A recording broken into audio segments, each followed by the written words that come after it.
આજે આપણે શું ભણીએ છીએ? બોલો શું ભણીએ છીએ આજે આપણે? વજન વિશે ભણીએ છીએ. આ શું બનાવ્યું છે? તમે શું બનાવીને લાયા છો? ત્રાજવાથી શેની ખબર પડે? કેવા વજનની ખબર પડે? તમે કેવી રીતે મને કહી શકો? ચલો કોઈ સમજાવો. કોણ સમજાવશે મને? સારું ચલો તમે સમજાવો.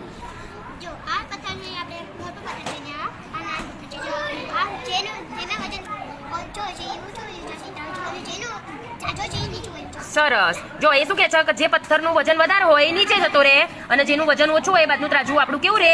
ઊંચું રહે. ચલો બીજું કોણ સમજાવશે? ચલો સિયાબેન સમજાવો. જોસ્તી બોલો બેટા એટલે સંભળાય. સરસ સરસ. કેમ કે એનું વજન વધારે છે. હવે જો આપણી ચોપડીમાં આપ્યું છે અહીંયા હથોડી છે અને આ ટાંકણી છે. એના બંનેમાં આપણે આમાં મૂકીશું તો કેવી રીતનું થશે? કોનું વજન વધારે થશે અને કોનું વજન ઓછું થશે? હા તો ટાંકણી કેવી રહેશે અને હથોડી કેવી રહેશે? કો મને. સરસ. એના પછી સફરજન અને સ્ટ્રોબેરી. તો એમાં શું કરીશું?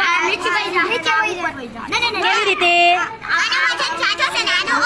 હા તો એ કયું ઊંચું જશે અને કયું નીચું રહેશે? હા કેમ નીચું જશે? સરસ. Very good. તો આપણે એના માટે ત્રાજવા બનાવ્યા છે. તમે કઈ કઈ વસ્તુ લઈને આવ્યા છો? ચલો એક એક મને સમજાવો. હવે આપણે ભણ્યા ત્રાજવા વિશે. ભણ્યા ને? તો તમારે તમને જુદી જુદી વસ્તુ કહીશ એટલે તમારે મને કહેવાનું આમ બે હાથ કરો. હું એમ કહું કે તરબૂચ. તો તરબૂચ કેવું હોય? સફરજન કેવું હોય? તમારે મને કરીને બતાવવાનું. બરોબર? ચલો તરબૂચ આ બાજુ ને સફરજન આ બાજુ. તરબૂચ આ બાજુ સફરજન આ બાજુ. ચલો કરીને બતાવો જોઈ. અને તમે સરસ કેમ તરબૂચ નીચું રહે અને સફરજન કેવું રહે? ઊંચું. તરબૂચ નીચે કેમ જાય? એનું વજન વધારે છે. ચલો એક ત્રાજવા હું બેસું એક ત્રાજવા તમે બેસો. કોણ ઊંચું જાય કોણ નીચે જાય? અમે ઉપર જાવ હું કેમ નીચે જાવ?